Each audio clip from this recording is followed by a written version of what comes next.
안녕하세요. 서울대학교 공과대학 SNU 해동 아이디어 팩토리의 김장길입니다. 오늘은 2020년도 서울 캠퍼스타운 SNU 해동 아이디어 팩토리에서 진행하는 시제품 제작 지원 프로그램 관련 창업 특강 3D 프린터를 이용한 시제품 제작에 대해서 말씀드리도록 하겠습니다. 간단하게 제 소개를 먼저 드리겠습니다. 저는 현재 서울대학교 공과대학의 연구 부교수로 있습니다. 구체적으로 하는 일은 SNU 공학 컨설팅 센터라고 하는 곳에서 중소기업들의 기술 컨설팅과 그 다음에 예비 창업, 초기 창업 기업들의 창업 보육을 담당하고 있고요. 동시에 서울대학교의 메이커 스페이스인 SNU 해동 아이디어 팩토리의 총괄 업무를 담당하고 있습니다. 그리고 오늘 프로그램들은 이 SNU 해동 아이디어 팩토리에서 진행하는 시제품 제작 체험 프로그램과 관련해서 여러분들께서 시제품 제작을 원하실 경우에 어떤 방식으로 이제 이 시장에 접근하는 것이 좋은가 이런 이제 관련된 기초 교육들을 전달을 해드리려고 하고 있습니다. 이외에 이제 창업교육 채널인 M&L이라고 하는 개인 유튜브 채널을 운영하고 있고요. 혹시라도 이쪽에 관심이 있으신 분들은 여기 있는 이 사이트로 접속을 해서 한번 관련된 정보들을 접해보시면 좋겠습니다. 지금 현재 진행하고 있는 시제품 제작 창업 특강은 총 7회차로 구성되어 있습니다. 오늘은 그 네 번째 시간인 3D 프린터로 이용한 시제품 제작에 관련된 내용이고요. 원래 이제 저번 3회차에서 시제품 제작의 이해, 쾌속 제작 기술이라고 하는 범위 안에서 시제품을 제작하기 위한 기초 기술로 어떤 것들이 있는가 가장 대표적인 기술들을 몇 개 말씀을 드렸는데요. 3D 프린터는 사실은 그 중에서도 가장 흔하게 사용되는 방법 중에 하나거든요. 최근 수년간 거의 대다수의 시제품들은 3D 프린터 베이스로 이루어졌다라고 해도 과언이 아닌데요. 이제 그런 만큼 여러 가지로 고민해야 되는 사항들이 많기 때문에 별도 강좌로 구성을 했습니다. 물론 그렇다고 해서 여러분들에게 이 3D 프린터를 이용한 그런 기술들을 스스로 터득을 해서 뭔가 이 제품을 제작할 때 활용을 해라 이런 건 아니고요.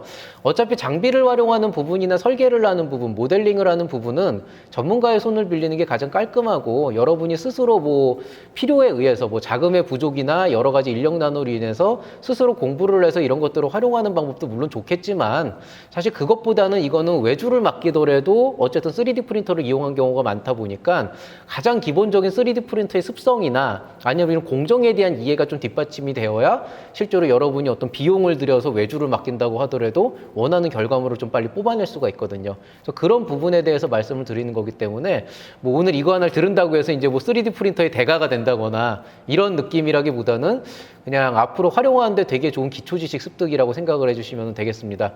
그리고 오늘 강좌가 끝나고 나면은 그 다음부터는 조금 더 실질적으로 외주 업체를 통해서 어떻게 이제 시제품을 제작할 것인가 이런 부분에 대한 내용을 말씀드리도록 하겠습니다.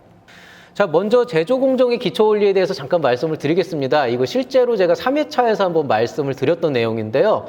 어떤 제품을 제작함에 있어서는 어떤 소재를 사용할 것인가, 어떤 형상으로 만들 것인가, 크기가 어떤 것인가, 주변 환경이 어떤 것인가 이런 굉장히 여러 가지 요소에 따라서 굉장히 다양한 진짜 수십, 수백 가지에 달하는 그런 공정이 존재를 합니다. 근데 그 공정을 여러분들이 모두 알고 계실 필요는 없지만 이 공정들을 아주 간단하게 분류를 하면은 여기 그림에 보이는 것과 같은 이런 이제 세 가지로 분류가 되거든요. 그 중에서 이제 이 첫 번째 과정이다라고 얘기를 하게 된다 그러면은 그 왼쪽 그림에 보이는 것과 같은 디바이딩, 커팅이라고 하는 것. 이거는 이제 뭐냐면은 원래 그 있었던 하나의 벌크 머티리얼, 큰 덩어리로 되어 있었던 금속 덩어리나 플라스틱 덩어리, 나무 덩어리 같은 것들을 이제 외부에서 굉장히 날카로운 칼날이나 도구 같은 걸로 깎아내는 걸 통해서 실제로 안에서 내가 원하는 형상을 만들어내는 거죠. 흔히 이제 조각을 하듯이 뭔가를 만들어낸다고 생각하면 정확한 표현이 될 거고요. 통상적으로는 이제 우리가 뭐 3축 가공기나 5축 가공기 같은 걸 통해서 사용하는 뭐 절삭 가공이라고 하는 그런 종류의 이제 가공들이 여기다 포함이 된다고 보시면 되겠습니다. 자, 그 다음에 이제 이 세 번째를 먼저 볼게요. 포밍이라는 공정이 있습니다. 이 포밍이라는 공정은 뭐냐면은요, 절삭 가공에서는 원래 이 벌크 머티리얼이 있다고 했을 때 이거를 이제 날카로운 칼이나 다른 도구를 이렇게 깎아내서 원하는 형상을 만들었다고 한다면 얘는 그 과정에서 뭔가를 깎아내고 재료를 덜어내는 것보다는 그 자체를 변형시키는 거예요, 원하는 걸로.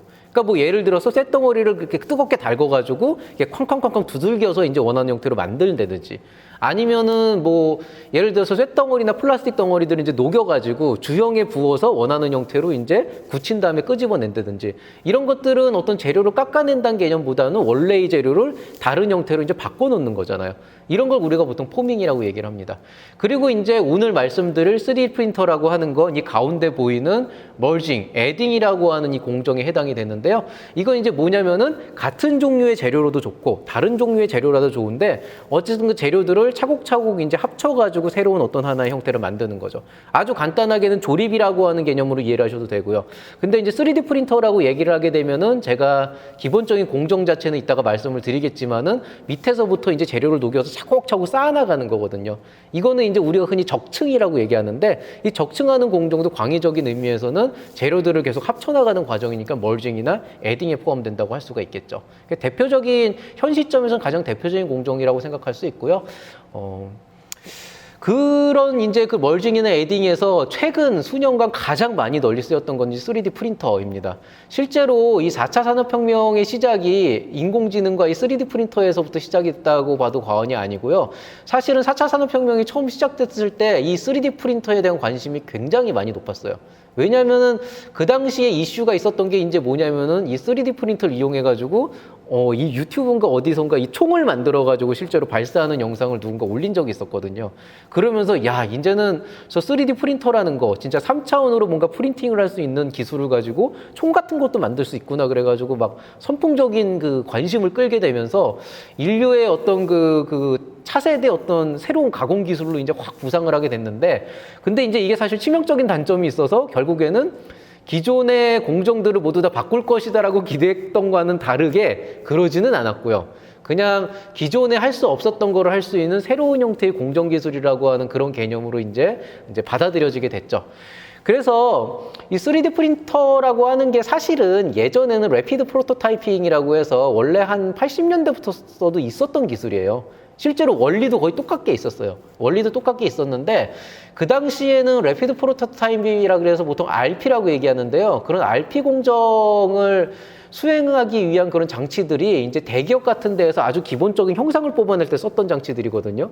근데 이게 이제 그 당시에 되게 비쌌죠. 비쌌는데 이거를 이제 굉장히 단순한 형태로 간소화시켜서 퀄리티는 조금 떨어지지만은 이제 소비자들이 쉽게 접할 수 있고 한 200~300만 원 정도 아니면 정말 저렴한 건 한 30~40만 원 정도의 기본적인 키트를 구매해서 실제로 스스로 만들어가지고 3D 프린터 자체를 하나 구성할 수 있는 이제 그런 그 환경이 구축이 되면서 그거죠. 일반 대중들에게도 쉽게 접근할 수 있는 그런 이제 가공 장비다. 어떤 재료 제품을 만드는 시제품 제조 장비다라고 하는 그런 이제 컨셉으로 다가가게 된 거죠. 그래서 이제 3D 프린터라고 하는 게 뭐냐라고 하게 된다 그러면 뭐 사전적 정의는 여기 나와 있는 것처럼 가상의 3D 모델링 데이터를 이용해서 3차원 형상의 물리적인 모델로 빠르게 제작하는 조형 기술이다. 이렇게 돼 있는데요.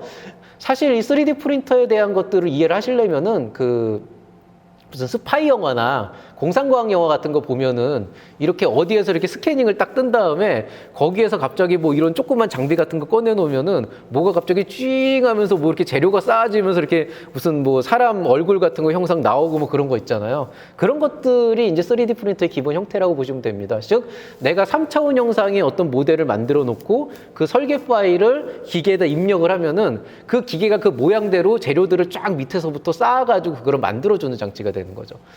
그럼 이런 3D 프린터가 갖고 있는 장점은 무엇이냐라고 하게 되면은요, 일단 제가 지난번 3회차 강의에서 한번 말씀을 드렸었는데, 이 절삭 가공이라고 하는 게 3축이 있고 5축이 있다고 했어요. 그래서 기본적으로 어떤 재료를 깎아낼 때는 툴을 어떤 식으로 움직이냐에 따라서 가공이 가능한 경우가 있고 불가능한 경우가 있는데요.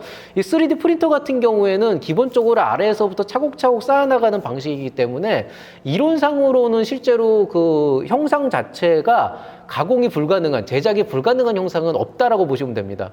이론상으로는 그래요. 실질적으로는 없진 않고요.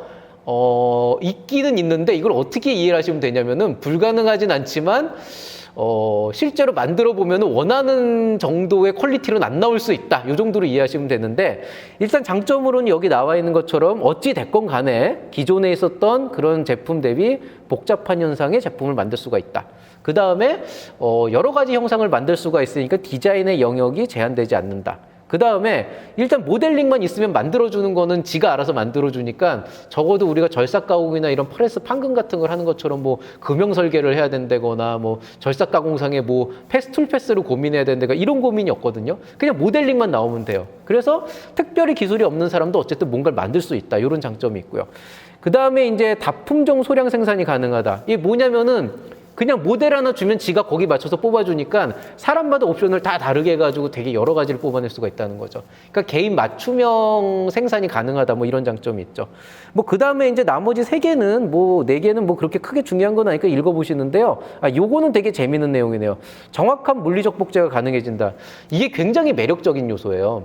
왜냐하면은 일반적으로 우리가 쓰는 어떤 그 판금이나 아니면 금형 같은 경우에는 그 기본 금형이 있다고 하더라도 그걸 가지고 뭔가 계속 재생산을 하기 위해서는 그 금형을 통째로 어딘가로 이동을 해가거나 아니면 하다못해 이제 금속 가공을 할 때도 절삭 가공 같은 걸 할 때 CNC를 쓴다 그래도 우리가 여기 있는 파일을 전혀 다른 기기에 넣을 수는 없거든요.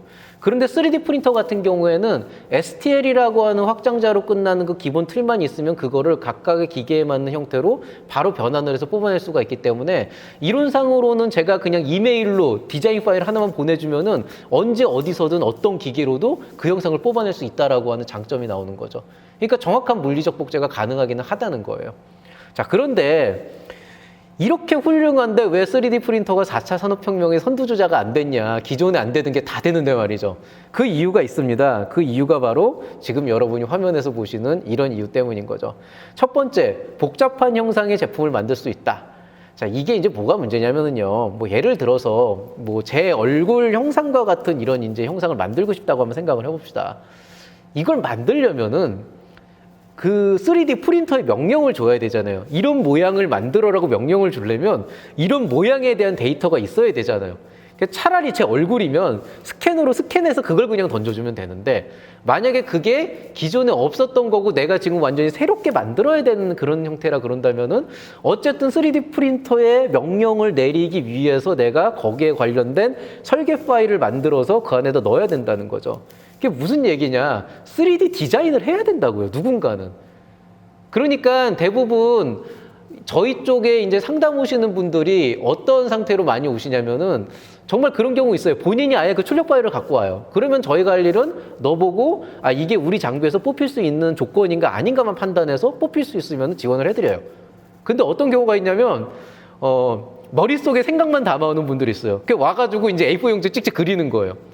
그러면 3D 프린터는 사실 기계가 그거를 뽑는 거는 일단 걸어만 놓으면 지가 뽑기 때문에 사람의 손이 굳이 가야 될 이유는 없어요. 중간중간에 잘 되고 있나 체크만 하면 되는데 근데 이제 본인이 와가지고 이런 거 만들고 싶어요 그러고 이제 저희한테 요구하는 게 뭐냐면은 이거를 이제 3D 파일로 그려달라는 것부터 시작을 하게 되죠. 이게 인건비예요. 그렇다고 제가 지금 이렇게 강좌 찍기도 바빠 죽겠는데 그거를 막 한 날 이게 보통 심한 경우에는 간단하게 뭐 한 이런 원기둥 같은 거면 한 3초면 그릴 수 있지만 진짜 복잡한 형상 같은 경우에는 며칠 걸리거든요. 그게 다 인건비예요. 여러분 실제로 보면은 그 3D 프린터 이용해가지고 시제품 그 제작하는 거 가공 맡길 때 디자인 업체 같은 데 맡기잖아요. 그럼 거기에서 들어가는 그 비용들을 다 보면은요 3D 프린터로 뽑는 과정 자체에서 들어가는 비용은 별로 없어요. 재료비가 다예요. 기계 감각삼각비하고 기계가 뽑잖아요. 문제는 그걸 뽑기 위한 3D 모델을 그리는 그 인건비, 디자이너들에게 인건비가 몇백 수준이라고요. 그리고 이제 그거 나중에 나오게 되면 표면이 별로 안 좋거든요. 그거 이제 갈아가지고 도색하고 막 이렇게 되면 거기서 또 몇백이 들어가요. 그래서 기본적으로 요만한 거 하나 찍는데 뭐 작게는 한 2, 300에서 크게는 7, 800까지 가게 되는 게 그것 때문이거든요. 그러니까 결국 무슨 얘기냐 3D 프린터가 다 된다며 하고 딱 오셨다가 결국에는 이거 그려오셔야 돼요. 그럼 좌절하고 가시는 거죠. 근데 그려주면 안 돼요 그러는데 그거는 저희가 무료로 그려드릴 수도 없고 사실 그렇다고 뭐 돈을 받을 수도 없기 때문에 사실은 일정 수준 이상이 넘어가게 되면 거의 불가능하다고 보시면 됩니다. 이게 문제예요. 그래서 3D 프린터가 시대를 좌우할 수가 없는 게 결국 아무리 복잡해도 결국에는 누군가는 설계도를 그려야 되니까 그런 문제가 되는 거죠. 이 이슈가 그 뒤에 있는 문제들을 다 걸고 넘어지는 거예요. 디자인의 영역이 제한되지는 않지만 그래도 디자인은 해야 되는데 그걸 누가 할 것이냐. 기술이 없는 사람도 생산 활동을 할 수 있다고 했는데 여기서 얘기하는 기술이라는 거는 만드는 기술인 거고 3D 모델링은 기술, 그것도 기술이거든요. 소프트웨어 기술. 그걸 누가 해야 된다는 거죠. 그걸 못 하는 거예요. 자, 그 다음에 다품종 소량 생산이 가능하다. 이게 똑같은 문제가 있습니다. 자, 예를 들어서 어떤 사람이 이런 펜을 만드는데 누구는 요만한 펜을 만들기 원하고 누구는 여기에 좀 좌우가 튀어나온 펜을 만들기 원하고 누구는 뭐 동그란 펜을 만들기 원하고 그렇게 되잖아요. 그럼 어떻게 합니까? 생산은 할 수 있어요. 생산할 수 있는데 그 펜을 누군가 그려야 된다는 거예요. 모델링으로. 그러면은 내가 여러분 그 맞춤형이라는 게 진짜 함정이거든요. 여러분 생각할 때는 막 요즘에 보면은 막 뭐 우리 제품은 기존에 있는 획일화된 그런 방식에서 떠나서 개인 맞춤형 서비스를 제공한다 그렇게 얘기하는데요. 이게 얼마나 문제가 심각한 거냐면은요. 여러분 고객이 1000명이잖아요. 획일화된 서비스를 제공하면은 1000명을 대상으로 제품이나 서비스를 내보낸 다음에 불량이나 오류가 있을 경우에 그 각각에 대해서 그냥 그 똑같은 거를 교체를 해주거나 그 프로토콜에 따라서 해결을 해주면 돼요. 근데 1번부터 1000번까지 그 모든 1000명의 고객들이 각자 맞춤형으로 제품이 나간다 그러면 그 1000개의 다른 디자인이 나가야 되고 거기에서 오류가 발생하면 각각의 상황에 맞는 솔루션이 다 나가야 된다고요. 그래서 이게 개인 맞춤형이 안 되는 거예요, 실질적으로는. 왜냐하면 이 다품종 설계 관리, 그 모델링이 다 들어가야 되고 다 수정해야 되잖아요. 그러니까 이게 다품종 소량 생산이 가능은 한데 이게 이 이상부터는 완전히 인건비 베이스로 돌아가요, 생각보다. 그래서 이런 종류의 문제들이 있다. 그 다음에 뭐 이제 조립 등 생산을 위한 추가 소요 시간이 없다. 이거는 사실입니다. 이게 쫙 뽑아내면 한 번에 이게 쫙 진짜 그 조립할 거 없이 원큐에 뽑아내는 방법도 있거든요. 설계만 잘하면. 근데 문제는 공정 시간이 엄청 길어요. 요만한 펜 하나 뽑는데 한 2시간 걸린다고 보시면 됩니다. 그러니까 이거를 100개 뽑겠다 그러면은 깎는 게 훨씬 빠르다는 거예요. 깎거나 사출을 하면 꽝꽝꽝꽝 찍어내면 되는데 이거를 100개 뽑아내려면 기본 200시간이 걸리거든요. 근데 누가 요만한 펜 하나 뽑는데 200시간이나 기다리겠어요. 100개 뽑는데. 그러니까 이제 그런 이제 단점이 있고요.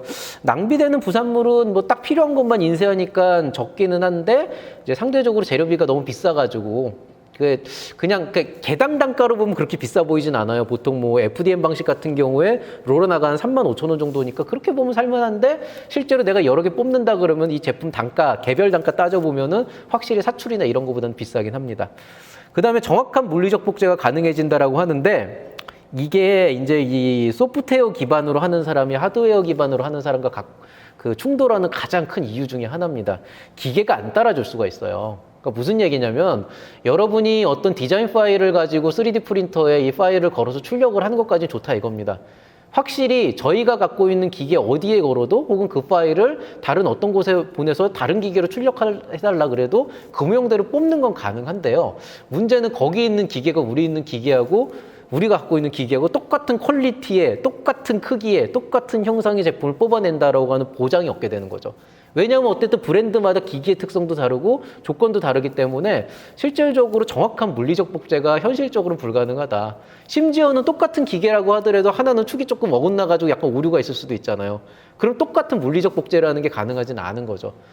오히려 이제 우리가 복사기 많이 생각하는데 복사기는 그래도 토너만 제때제때 갈아주면 웬만큼은 나오거든요. 근데 이 3D 프린터는 이걸 또 3차원으로 만드는 거다 보니까 너무 좀 그 언노운이라 그러죠. 알 수 없는 그런 돌발 요소들이 되게 많기 때문에 적당한 수준에서 내가 물리적 복제를 통해서 비슷한 거를 여러 개 뽑아낼 수는 있지만 내가 1번에서 뽑은 거라고 10번에서 뽑은 게 완전히 똑같다라고 하기 좀 힘들어요.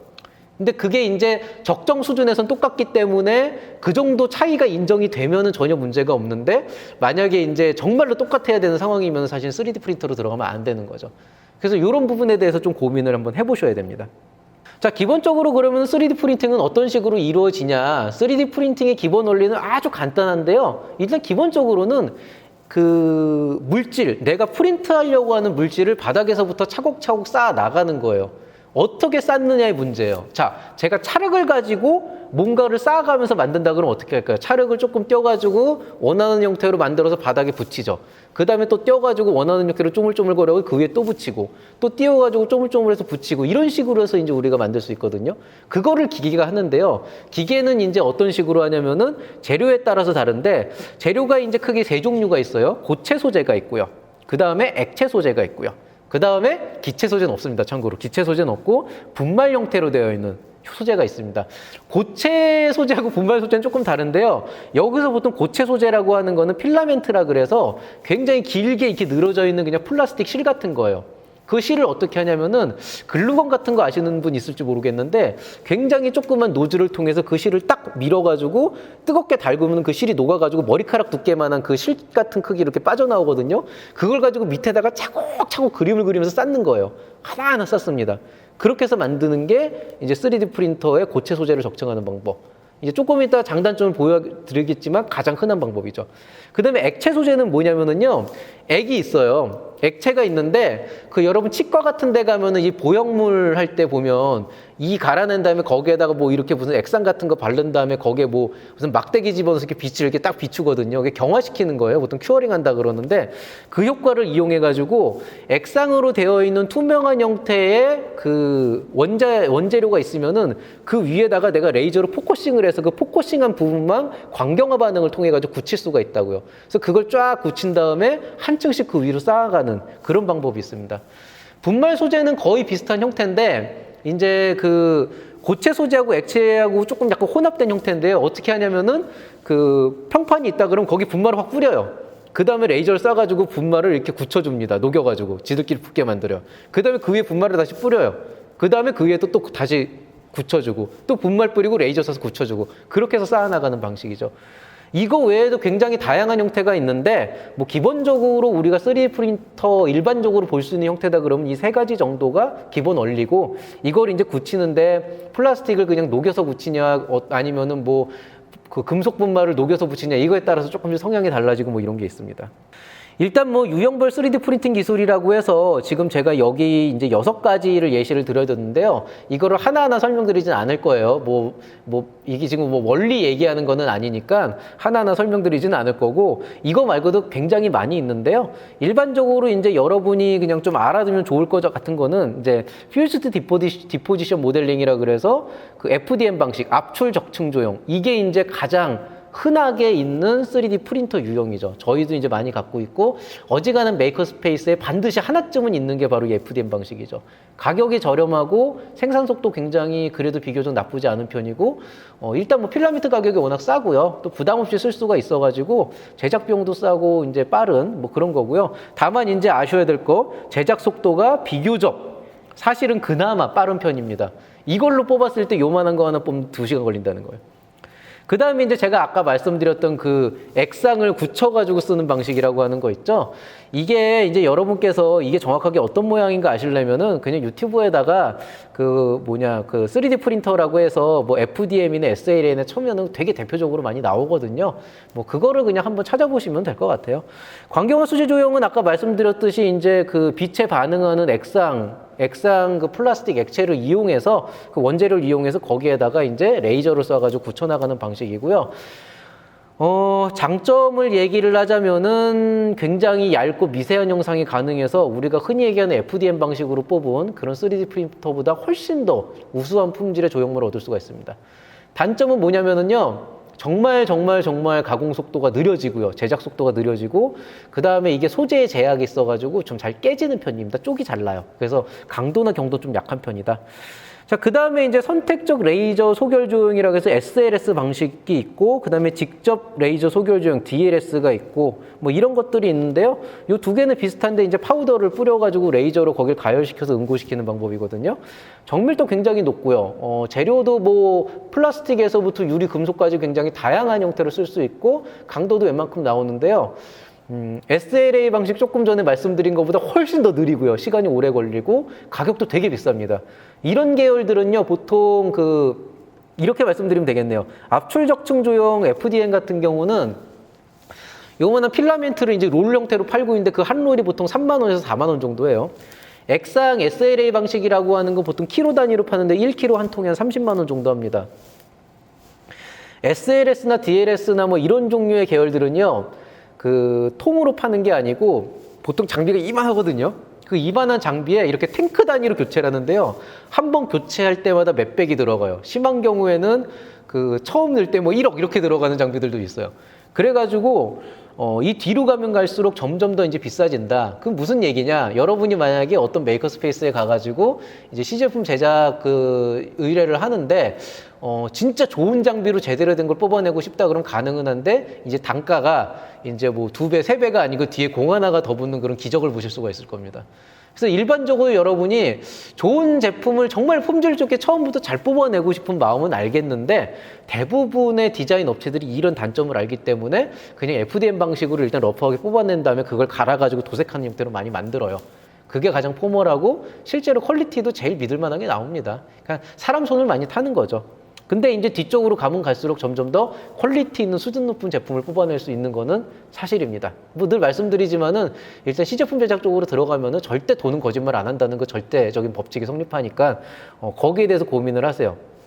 자, FDM 3D 프린팅 기술에 대해서 조금 더 자세하게 설명을 드릴게요. 왜냐하면은 어차피 여러분이 가장 흔하게 보고 아마 실질적으로는 이거 다음 단계로 들어가는 3D 프린터 같은 경우는 대부분 여러분하고 논의를 한다기보단 그냥 그 파일을 건네준 그쪽에서 이제 제안을 하거나 여러분이 결정을 하는 사안이라서 특별하게 뭐 여러분이 더 전문 지식을 알고 계셔야 될 필요는 없어요. 그리고 어차피 FDM 방식으로 뽑을 수 있는 모델이면 다른 형태로도 얼마든지 뽑을 수 있기 때문에 여기에 대해서는 좀 신경 쓰시면 되는데요.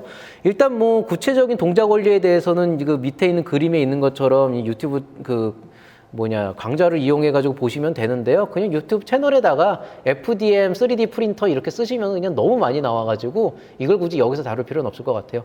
기본적인 것만 말씀드리면은 이 오른쪽에 보이는 것과 같은 이제 이런 그 3D 필라멘트들 있죠. 이 필라멘트들이 이제 이 호스로 들어가서 얇게 녹여 가지고 이제 밑에서부터 이렇게 이제 형상을 그려 나간다고 보시면 되겠고요.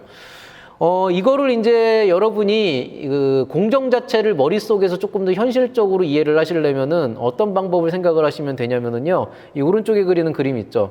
여러분이 치약을 갖고 있다고 생각을 하고요. 그 치약을 밑에서부터 이렇게 짜가지고 어떤 구조물을 한번 여러분이 만든다고 생각을 해보세요. 차곡차곡 쌓아가지고. 그렇게 생각하면은 이거를 완전히 압축시켜서 플라스틱으로 바꾼다라고 하면은 여러분이 생각하는 그 상상하는 FDM 3D 프린팅과 똑같다고 생각을 하시면 됩니다. 다만 이제 차이점은 치약은 그냥 짜는 거고 이 플라스틱 FDM을 쓰는 경우에는 이제 뜨겁게 녹였다가 나중에 이제 온도가 식으면서 굳는 거기 때문에 그런 차이 정도는 있고요. 근데 제가 이렇게 말씀드린 이유는 되게 단순해요.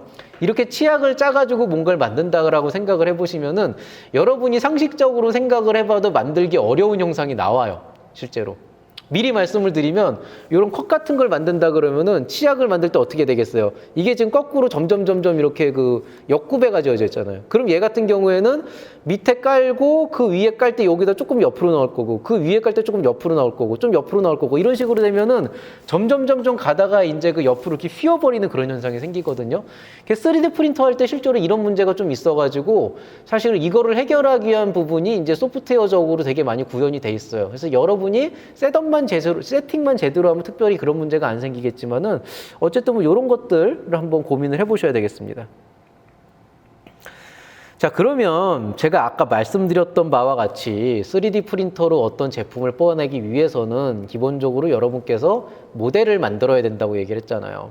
그러면 이제 모델링을 어떻게 할 것이냐가 문제가 되는데 원래는 제가 이 3D 프린터의 그 제품을 만들기 위한 모델링 강좌를 따로 구성을 하려고 했어요. 근데 이게 조금 그런 문제가 있더라고요. 원칙적으로는 원래 이 강좌 자체도 제가 오프라인으로 진행을 하려고 했었고 오프라인으로 진행을 했었으면은 여러분들이 직접 노트북을 들고 와서 여기서 프로그램을 깔고 저희가 실제로 실습 조교가 이런 이 강좌 같은 거를 운영을 해서 여러분을 하나하나 이렇게 손봐드리면 좋은데 문제는 이게 그 강좌로 운영이 되다 보니까 제가 여기서 3D 프린터 모델링을 한다 그러면 결국에는 뭐 어떤 프로그램에 어떤 메뉴로 들어가서 이걸 클릭하고 이쪽에서 이렇게 돌려가지고 이렇게 올리고 이런 식으로 얘기를 해야 되잖아요. 이게 현실적으로 불가능하다는 거예요. 별로 도움도 안 될 것 같고.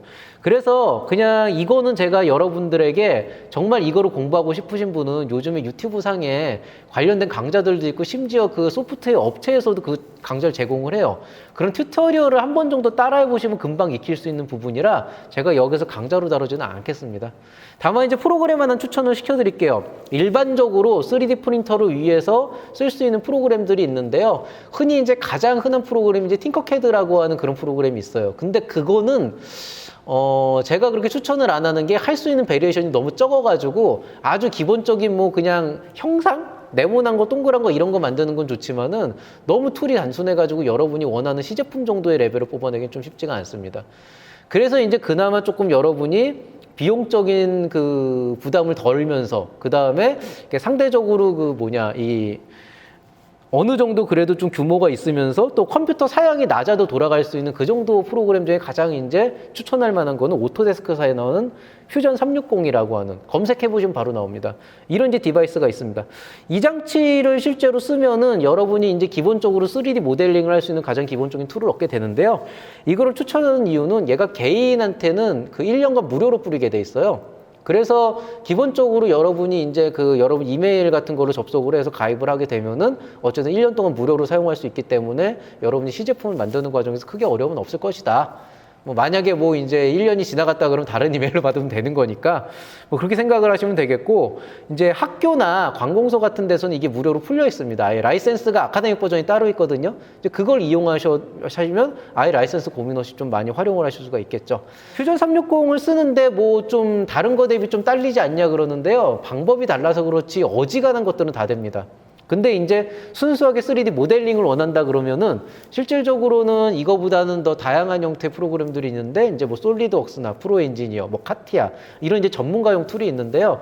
여러분이 사실 뭐 여기 뭐 3D CAD를 배우려고 창업을 한 게 아니잖아요. 그러니까 내가 여러분이 진짜 해야 되는 건 사업인데 그 시제품을 만드는 과정에서 정말 기본적인 것만큼 내가 만들고 싶다 그러면 이 프로그램으로 충분하고요. 만약에 진짜 막 자유공면으로 복잡하게 되는 그런 거를 하려 그러면은 그거는 이제 전문적인 프로그램을 배우셔야 되는데, 이 퓨전 360은 한 중급 정도 프로그램으로 보시면 되고, 이 정도로도 웬만한 거 다 나오는데, 이제 그 정도 되면 여러분은 사실은 그 시점에는 어느 정도 투자 유치를 받거나 추가 자금 지원을 통해서 외부에 좀 그런 그 요청을 해가지고 실제로 외주를 맡기는 게 낫습니다. 그래서 뭐 이 이상 쓰실 필요는 없지 않나. 제가 기계과 학생들이면은 이제 뭐 솔리드웍스나 이런 거를 하라고 할 텐데, 뭐 여러분한테는 그 정도까지는 상관없습니다. 일단 이걸로 이제 파일을 뽑아내시면은 이 안에서 STL이라고 하는 그 확장자가 있는데요. 그걸 가지고 이제 3D 모델 파일을 제작을 해주시면은 이걸 가지고 어떤 3D 프린터에서 쓸 수 있습니다. 이거는 거의 표준이라서요, 쓸 수가 있고요. 다만 직접 쓰진 못하고 변환을 해야 되는데 그건 조금 이따 말씀드릴게요. 그리고 만약에 여러분께서 STL이 아니고 무슨 뭐 절삭 가공이나 금형을 떠야 된다 그러면은요, STL보다는 IGS라고 하는 확장자가 있어요. 그거를 조금 쓰시면은 좀 더 도움이 될 겁니다. 뭐 만드는 것 자체가 어렵진 않아요. 자, 이게 지금 그 퓨전 360을 이용한 3D 모델링 파일에 관련된 내용인데요. 이제 확장자를 보통 STL로 뽑아내시면 되고요. 뭐 어떻게 뽑는지는 그냥 클릭하면 나오는데 이것도 인터넷에 있으니까 말씀 안 드리겠습니다. 이제 지금 이 보시는 게 좀 요런 영상이거든요. 제가 요런 영상을 뽑아냈는데, 되게 복잡해 보이죠? 이거 제가 만들었는데 이 다 만드는데 한 5분 정도 걸렸어요. 뭐 당신은 숙련되니까 그런 거 아니냐라고 하는데요. 사실은 기본 원리만 알면 되는데 이거 어떻게 만들었냐면은요. 이거를 이제 4등분을 해가지고 4분의 1원을 그려가지고 뽑고요. 그 안에 이 똑같은 육각형 구멍을 하나 뚫어가지고 그걸 복사해서 이만큼 붙인 거예요. 나열해가지고. 그러니까 별거 아니죠, 실제로. 이제 그 나열하는 방법이나 이런 데서 조금 이제 그 꼼수 같은 게 있기는 한데, 테크닉 같은 게 있기는 한데, 그런 거 배우는 건 어렵지 않으니까, 이거는 사실은 그 어떻게 3D 모델이라고 하는 거를 그려 나가냐 그 방법론에 대한 거지, 정작 프로그램을 쓰는 방법 자체 굉장히 쉽습니다. 그래서 요거는 한번 관심 있는 분들은 한 번씩 한번 써보시면 좋을 것 같아요.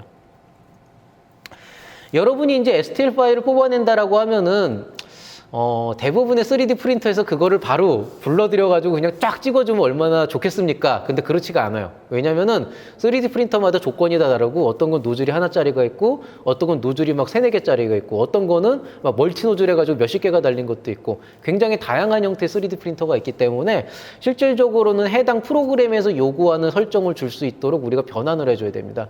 그때 쓰는 게 이제 G코드라고 하는 건데요. 이 G코드라고 하는 거는 실제로 제가 이제 3회차에 얘기했던 CNC라고 하는 그 수치 제어하는 그 자동화 CNC 머신에도 실제로 똑같은 G코드가 쓰이는데요. 이건 단순하게 여기 지금 그리는 것과 같은 이런 그 3D 프로그램의 그 좌표만 입력하는 게 아니고, 좀 더 구체적으로 세분화시켜서 만약에 노즐이 2개짜리다 그러면은 여기에 어떤 노즐을 쓸 것이냐 이런 것까지 다 구분을 시킬 수가 있어요. 그래서 굉장히 다양한 형태의 그런 컨트롤이 되는데요. 아마 초창기에는 여러분이 뭐 멀티 노즐이 어떻고 색깔이 어떻고 이런 것까지 고민할 필요는 없을 거예요. 그래서 일단은 그냥 STL 파일을 뽑아내고, 그 다음에 내가 어떤 특정 회사의 제품을 쓴다 그러면 보통 그 회사에서 제공하는 변환 프로그램이 있거든요. 그 변환 프로그램 이용해가지고 변환하신 다음에 바로 넣으면 됩니다. 이제 저희 아이디어 팩토리 같은 경우에는 그 신도라고 하는 회사, 이제 옛날에 신도리코라 그랬죠. 그 회사에서 나온 3D웍스라고 하는 그 3D 프린터를 가장 많이 쓰고 있고요. 거기에서는 이제 3D웍스라고 하는 이제 그 소프트웨어를 제공을 해가지고 이 안에서 STL 파일을 불러서 G코드로 변환하는 모습을 잠깐 보여준 겁니다. 변환하는 거 오래 걸리진 않아요. 다만 여기에 이제 뭐 어떻게 설정을 하고 셋업을 어떻게 할 거고 뭐 이런 것들이 있는데요. 그런 것들만 조금 세팅을 해주시면 됩니다. 그래서 이렇게 이제 G코드가 나오면은 그걸 USB에 담든지 해서 이제 3D 프린터에 넣어주면은 바로 지가 알아서 이제 출력이 되게 돼 있죠. 자, 그러면 이제 여러분께서 이제 3D 프린팅 모델을 이제 설계를 하셔야 되는데, 이 모델 설계 자체가 그렇게 좀 녹록한 일은 아니란 말이죠. 그래서 제가 이 설계를 하는 데 있어서 그 몇 가지 기본적인 테크닉 정도는 좀 말씀을 드리려고 해요. 주의사항도 있고 하니까. 자, 일단 첫 번째로 말씀을 드리는 거는 이제 적층 방향에 대한 건데요. 어쨌든 3D 프린터는 아래에서 위로 쌓아갑니다. 이건 모든 3D 프린터가 똑같아요. 어쨌든 아래에서부터 위로 차곡차곡 쌓아나가요. 물론 뭐 이제 이게 거꾸로 돼 있는 경우도 있는데, 그럼에도 불구하고 아래에서부터 위로 쌓아나가는 건 똑같아요. 자, 그러면 어떤 종류의 문제가 생기냐면 이런 거예요. 제가 만약에 아래에서 위로 쌓아나간다 그랬는데, 여러분이 이런 모양을 뽑고 싶다고 한번 생각을 해봅시다. 그러면 상식적으로 생각을 해봐도 아래에서부터 위로 쌓아나가면은 밑에가 넓고 두껍고 위쪽이 조금 작고 가벼운 형태로 진행이 돼야 안정적으로 구조물이 형성이 되겠죠. 그런데 어떤 다른 이유에선가 이런 방식으로 적층 장치가 불가능한 경우가 있어요. 뭐 위에 뭐가 있다든지, 아니면 형상학적으로 위쪽을 어떻게 좀 먼저 뽑아낼 수밖에 없다든지, 그런 상황이 되면은 여러분이 밑에서부터 위로 쌓여야 되는데, 이렇게 되면 어떤 문제가 생기냐, 밑에는 이렇게 조그만 모양의 기둥이 쌓이다가 위쪽에 나가서 이렇게 넓어진단 말이죠. 그럼 어떻게 되겠어요? 넓어지는 시점에 위에서 그리려고 이제 그 실 같은 플라스틱 녹은 그 실 같은 선을 쫙 이렇게 이어주는데, 그게 허공에다 그리게 된다고요. 허공에다가. 그러니까 어떻게 돼요? 허공에다 그리니까 이제 그때부터 난리 부르스가 납니다. 얘가 막 이렇게 막 그물처럼 엉키다가 막 바닥으로 던지고, 그나마 운이 좋다 그러면 막 이렇게 휘어가지고 어떻게든 돌아오고, 이런 경우가 되게 많거든요. 그래서 통상적으로 이런 역구배 영상 같은 경우는 이론상으로는 3D 프린터에서 뽑을 수가 없어요. 그런데 이걸 어떻게 뽑을 수가 있냐? 아까 말씀드린 소프트웨어나 이런 데서는 이거를 뽑기 위해서 어떻게 해주냐면 밑에다가 가벽을 세워요. 서포터라고 하는 이런 형상을 세워가지고 그 쫙 밑에다가 받침대를 여기다 딱 세운 다음에 이 받침대를 같이 인쇄를 해서 그 위쪽에다가 이 받침대 위에다가 인쇄를 하게 되는 거죠. 대신에 이 받침대는 좋은 3D 프린터는 이제 완전히 다른 머티리얼을 쓰기도 하지만은, 다른 소재를 쓰기도 하지만은 보통 일반적인 경우에는 같은 소재를 통해 가지고 만든 다음에 나중에 손으로 이렇게 뜯어서 제거가 가능한 그런 형태로 이제 서포터로 보통 만들거든요. 그래서 이제 이런 형태로 만들어줍니다. 여러분이 서포터를 직접 만드실 필요는 없어요. 요즘에는 이제 프로그램이 알아서 다, 이거는 딱 봤을 때, 그 실제로 출력하는 과정에서 문제가 되겠다 그러면은 이제 경고 문구를 띄우고 세팅을 해주면 지가 알아서 띄워주기 때문에 그것까지 고민하실 필요는 없는데요. 그거 하나 말씀드릴 수는 있겠네요. 지금 제가 왼쪽에서 보이는 이 첫 번째 사진 같은 경우에는 딱 이 아래에서부터 위까지 필요한 부분만 인쇄를 하기 때문에 시간이 비교적 좀 덜 걸리는 편인데, 얘 같은 경우에는 서포터까지 인쇄하는 시간이 더 걸리잖아요. 그래서 실제로는 시간이 훨씬 더 오래 걸리는 그런 문제가 있습니다.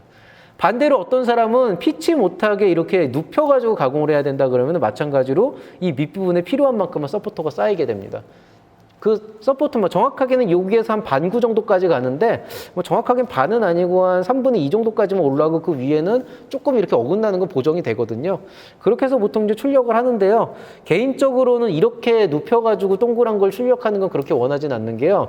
이 서포터가 닿는 부분이 그렇게 표면 품질이 좋지가 않아요. 되게 거칠거칠하고 제거를 한다 그래도 되게 매끈하지가 않은 부분이 있어요. 뭐 어차피 FDM 방식으로 뽑는 3D 프린터가 그렇게 매끈함을 기대한다는 거는 좀 쉬운 일은 아니지만은, 그래도 좀 해도 너무한 거 아닌가 싶을 정도로 좀 퀄리티가 떨어지기 때문에 좀 그런 아쉬움이 남을 겁니다. 그래서 말씀을 드리지만은 서포터라는 거는 가능하면 안 쓰는 게 좋다. 그리고 만약에 어쩔 수 없이 써야 된다 그러면은 최소 한도로 쓸 수 있는 방향으로 쓰는 게 좋습니다. 그래서 그런 것들을 감안해서 구조물을 좀 만들고요. 뭐 서포터를 그리고 또 손으로 제거해야 되는데, 만들어놨는데 이게 제거하기 힘든 데 있는 경우가 있어요. 위 안쪽 구멍 안쪽에 이렇게 들어가 있거나 그러면은 막 안에 핀셋 넣어가지고 막 긁어내야 되거든요. 그런 문제도 있으니까 그런 것들을 좀 설계에 반영을 해주셔야 됩니다. 안 그러면은 안 그러면은 몸이 고생하거나 외주를 맡겼을 때 이제 인건비로 상승하게 되는 그런 문제가 생기겠죠. 근데 보통 이런 경우는 아마 업체에서 먼저 얘기를 할 거예요. 그런 문제가 있을 거라고. 자, 그 다음에 이제 조금 안정적인 구조 설계다라고 하는 건데, 뭐 아까 그 서포터 얘기에 이어서 말씀을 드리면, 이런 영상 같은 경우에는 어쩔 수 없이 어딘가에는 서포터가 들어가요. 어딘가에 서포터가 들어갈 수밖에 없는 게 이거는 뭐 360도 어디를 돌려도 결국에는 서포터가 생기거든요. 근데 이제 어떤 사람이냐면 간혹 가다가 이걸 까먹어가지고 아까 말씀드렸듯이 이제 그 서포터를 안 넣고 하게 되면은 얘기했듯이 이게 허공에 그리게 되면서 이렇게 막 뭉쳐가지고 3D 프린터 자체를 이제 고장을 내는 경우가 있고요. 운 좋게 이걸 풀렸다 그래도 이렇게 아래로 축 처지는 내가 원하지 않은 그런 형상으로 만들게 되겠죠. 근데 그 역구배 형상이라 그래서 무조건 역구배 형상이라 그래서 무조건 서포터를 가지고 있어야 되고 반드시 뭘 해야 되고 이러는 건 아니거든요. 그래서 이런 그 프로세스를 생각을 하실 때는 여러분께서 생각해 볼 수 있는 게 그 아까 제가 치약 얘기했잖아요. 치약을 가지고 여러분이 어떤 형상을 만든다 그랬을 때 치약으로 이런 모양을 만들 수는 없지만 대충 이런 모양을 만들 수 있을 것 같지 않아요? 이렇게 차곡차곡 싼 다음에 여기서 비스듬하게 나가는 거는 이렇게 조금씩 옆으로 이렇게 비껴가면서 하면은 좀 이렇게 비스듬하게 역구배 형상도 만들 수 있잖아요. 그런 것들도 3D 프린트는 가능합니다. 자, 그래서 실제로 이제 45도 정도를 생각을 하시는데 45도도 사실은 되게 간당간당하고요. 45도부터 눕혀지면 무조건 서포터가 있어야 돼요. 기본적으로 최소한 제가 볼 때 안전적으로 생각하면 60도 정도 이상의 경사를 준다 그러면 역구배 형상도 어느 정도 감안이 되기 때문에 만약에 여러분이 그 생산하고자 하는 제작하고자 하는 그 시제품이 죽었다 깨나도 무조건 수직으로 돼야 된다 그러면은 서포터를 쓰시건 따로 잘라가지고 붙이시건 그런 방법을 취하셔야 되고요. 그렇지만은 이제 그것과 상관없이 이거 좀 비스듬하게 나와도 상관없다 그러면은 이런 식으로 좀 그 형상을 변형시켜서 쓰시는 게 오히려 이제 그 후가공이나 이런 후작업들을 안 하기 때문에 훨씬 더 편한 방법이 됩니다. 제가 그 처음에 얘기를 할 때 언젠가 그런 얘기를 한 적이 있어요. 그러니까 양산이나 이런 단계로 넘어가게 되면은 처음에 시제품 단계에서 들어가는 것과는 전혀 다른 형태로 설계가 이루어져야 된다. 이게 왜 그러냐면은요, 이것과 똑같은 얘기인데요. 여러분이 처음에 뭐 나무를 가지고 모형을 짜거나 아니면 손으로 쪼물쪼물해서 만들거나 그럴 때는 상상할 수 있는 모든 종류의 형상이 가능하지만은 이걸 기계로 옮기게 되면서 기계가 사람 손처럼 만들 수는 없기 때문에 결국에는 사람이 수작업으로 할 수 있는 걸 100% 기계가 똑같이 할 수는 없어요. 그렇기 때문에 여러분이 수작업으로 뭐 찰흙을 조물거려서 만들든 아니면 나무를 깎아서 만들든 그렇게 만들 수 있었던 장치가 실질적으로는 그 제품이 3D 프린터로 넘어오는 순간에 그대로 못 만들어질 가능성이 있다는 거죠. 무슨 서포터를 쓰고 뭘 쓰건 어떤 식으로든지 간에. 그렇기 때문에 그 과정에서 비용을 절감하고 좀 공수를 줄이기 위해서는 조금은 이제 여러분이 원래 얻고자 했었던 그런 이제 그 성능을 해치지 않으면서 그 기본적인 형상이나 이런 것들을 변경시켜야 되는 그런 요소가 생기게 되는 거고요. 이게 이제 만약에 양산 쪽으로 가게 되면은 금형을 뜨게 된다거나 아니면은 뭐 절삭가공으로 가는 과정에서 형상 자체가 달라지거나 아니면 조건 자체가 달라져서 원하는 것과 좀 다른 결과가 나올 수가 있거든요. 그렇기 때문에 이런 종류의 문제들은 항상 존재를 한다는 거예요. 그래서 그런 것들을 감안해서 이 프로세스를 좀 진행을 해주셔야 되겠습니다. 자, 이제 그 다음에 적층밀도라고 하는 걸 우리가 생각을 좀 해봐야 됩니다. 이 적층밀도라고 하는 거는 뭐냐면은 말 그대로 얼마나 촘촘하게 쌓아줄 것인가예요. 예를 들어서 여러분이 아까 얘기한 그 치약을 가지고 어떤 모양을 만든다고 생각을 해보세요. 그러면은 살살 짜가지고 아주 성기게 이렇게 쌓아주는 방법이 있을 거고 꾹꾹 눌러 짜가지고 굉장히 진하게 누르는 방법이 있을 거 아니에요. 살살 이제 눌러가지면서 짜는 경우에는 부피는 굉장히 금방금방 차오를 수가 있으니까 빨리 만들 수 있고요. 그 다음에 상대적으로 이제 재료도 덜 들게 되겠지만은 굉장히 약하겠죠. 대신에 꾹꾹 눌러 짜면 굉장히 튼튼한 걸 얻을 수 있겠지만은 상대적으로 좀 이그러짐이 있을 수가 있고 무게도 굉장히 무거워지고 재료도 많이 드는 그런 문제가 생기겠죠. 그래서 보통 이런 정도를 정의하는데 우리가 적층밀도라고 하는 말을 쓰거든요.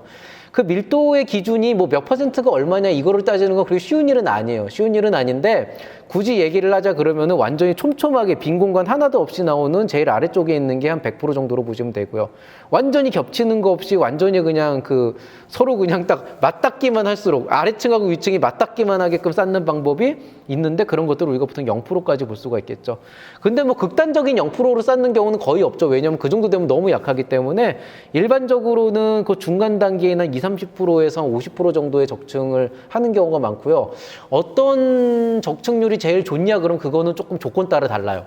왜냐하면은 실제로 이제 일단 그 밀도가 높아지게 되면은 그만큼 많이 쌓아야 되기 때문에 아무래도 시간이 더 오래 걸리고, 또 하나는 여기 그림에 보시는 것과 같이 계속 쌓을 때마다 그 짜지는 그 필라멘트들이 녹아가지고 서로 짜부러지는 경향이 있기 때문에 원래의 형상보다 조금 더 커지는 경향이 있어요. 그리고 조금 이제 높이 자체는 줄어드는 경향이 있기 때문에 실질적으로는 100%로 가져가게 되면 굉장히 튼튼한 걸 얻을 수 있겠지만은 상대적으로 이제 형상 그 크기 오차, 그 어떤 그 사이즈의 오차가 좀 커지게 됩니다.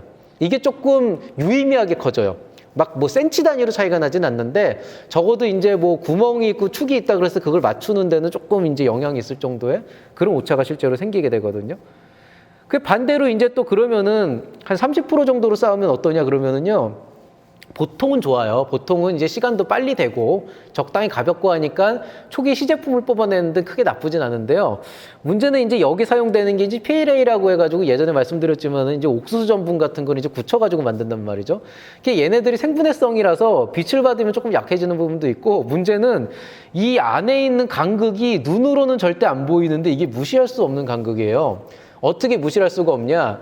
만약에 여러분이 이걸 가지고 물컵을 만들었다 그러면은요, 이 안에 구멍이 있다는 얘기죠.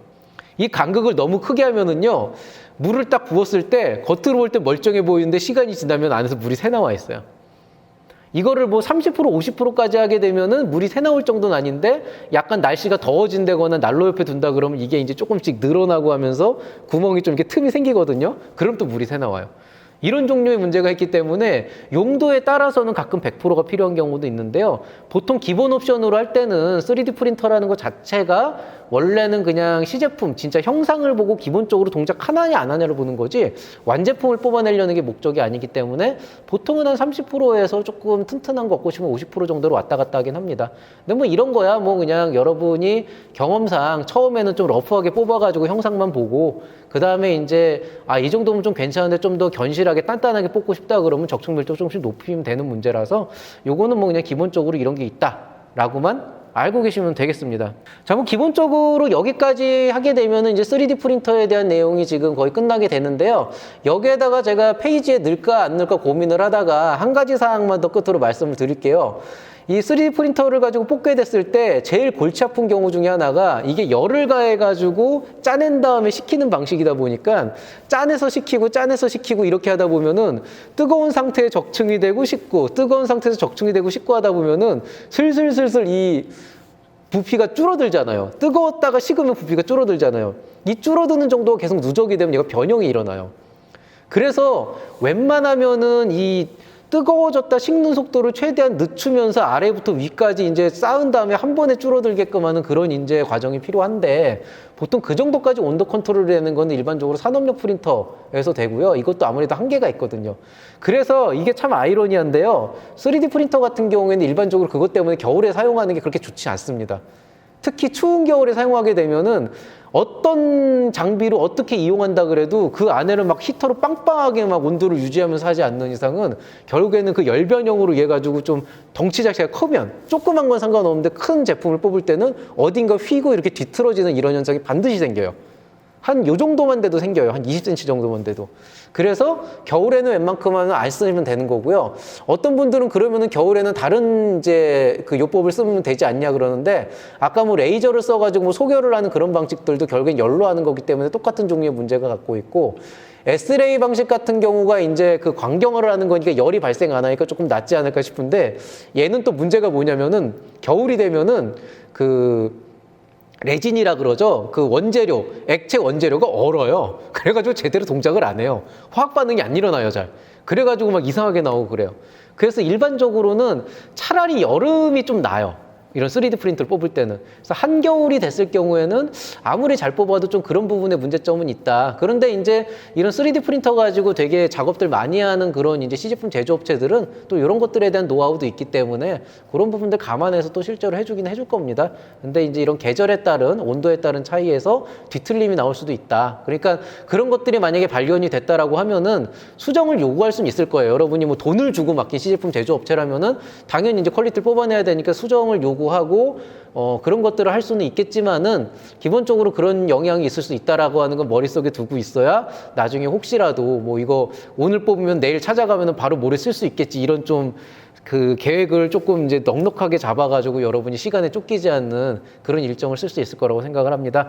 자, 오늘 강의는 여기서 마치도록 하겠습니다. 말씀드렸듯이 오늘 말씀드린 이 3D 프린터에 대한 내용은 3D 프린터가 어떤 거고 이걸 이용해서 시제품을 제작할 때 어떤 부분들을 고려해야 되느냐에 대해서 말씀을 드린 것이지 뭐 이걸 이용하면 이것만 알면 뭐 3D 프린터를 자유자재로 쓸 수 있고 원하는 시제품 다 뽑을 수 있다 이런 개념은 아니에요. 3D 프린터를 이용하면 모든 것들이 다 가능하다. 그래서 뭐 오늘 그냥 내가 가서 상담만 받으면은 뭐 일주일 안에 원하는 시제품이 딱딱딱 나올 것이다. 이런 환상을 가지신 분이 되게 많기 때문에 그런 환상을 좀 어느 정도 좀 깨드리고 그다음에 현실적인 부분들 고려해야 될 부분들 실제로 여러분이 스스로 3D 프린터를 쓰지 않더라도 어딘가 외주를 맡긴다고 하더라도 충분한 여유와 준비해야 될 그런 요소들 고민해야 될 요소들 또 그쪽에 요구해야 될 그런 사항들을 좀 사전에 좀 짚어보라는 의미에서 이 강좌를 기획하게 됐습니다. 조금이라도 이런 이제 강좌의 내용이 도움이 됐으면 좋겠고요. 이걸로써 제가 시제품 제조 기술에 대한 얘기는 여기서 마무리하도록 하고 이제 남은 3개의 강좌에서는 실제로 시제품 제작을 외주에 맡긴다거나 아니면 기타 어떤 다른 방향으로 할 때 어떤 고민을 해야 되는지 이런 내용들에 대해서 말씀을 드리겠습니다. 자, 그럼 오늘 강좌 여기서 마치도록 하겠습니다. 1시간 동안 수고 많이 하셨고요. 저는 또 다음에 인사드리도록 하겠습니다. 이상 서울대학교 공과대학의 김장길이었습니다. 감사합니다.